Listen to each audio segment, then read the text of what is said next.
আমি রাশেদুল ইসলাম। আমাদের আজকে বিষয়টা হচ্ছে বুকমার্কস এর বার বিষয় নিয়ে আমরা তুলে ধরবো। সেটা কিভাবে করবেন? দেখা যাচ্ছে অনেক সময় বুকমার্কসটা যখন আপনি বারে শো করতে চান তাহলে এখান থেকে আপনি ক্লিক করতে হয়। আবার আরেকটা আছে বারে শো করতে না চাইলে সেটাও কিভাবে করবেন সেটা দেখাবো। আশা করি সম্পূর্ণ ভিডিওটা দেখলে বুঝতে পারবেন। আর চ্যানেলটা সাবস্ক্রাইব করে রাখবেন।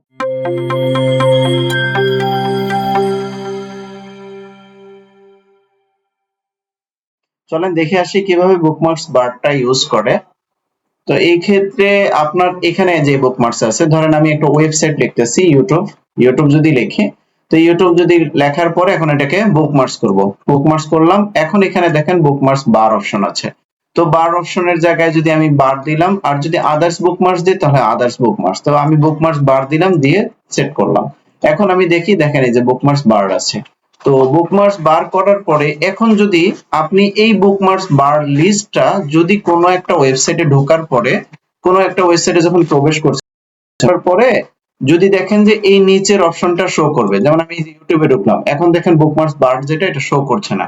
তো এটাও শো করবেন, এটাও শো করার অপশন আছে। শো করবেন কিভাবে সেটা দেখেন। এখানে যাবেন, এখানে বুকমার্কস এন্ড লিস্ট, এখানে আসেন, দেখেন show bookmarks bar, show all bookmarks, bookmarks manager. তো show all bookmarks, show bookmarks বারে যদি দেই, আমি ক্লিক করলাম, তাহলে দেখেন এখন আমি একটা ওয়েবসাইটে ঢুকলাম, ইউটিউবে ঢুকলাম, এখন দেখেন আমার এই বারটা কিন্তু শো করছে। এর আগে যদি আমি এটা বারটা শো করতে না চাই, তাহলে দেখেন আবার সেম অপশনে যাব, বুকমার্কস এন্ড লিস্টে যাব, সেখানে হাইড বুকমার্কস বার, এই যে দেখেন হাইড হয়ে গেল। তো আশা করি এখান থেকে বুকমার্কস বার অপশনটা রাখলে অনেক সময় আপনার জন্য ইজি হয়ে যাবে, যে কোনো ওয়েবসাইটে আপনি দ্রুত প্রবেশ করতে পারবেন।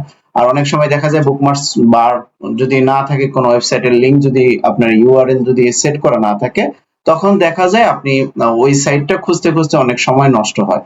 তো আশা করি এই সিস্টেমের মাধ্যমে আপনার সময়টা অনেক কমিয়ে আপনি দ্রুত কার্যকর অথবা কোনো ওয়েবসাইটে প্রবেশ করতে পারবেন।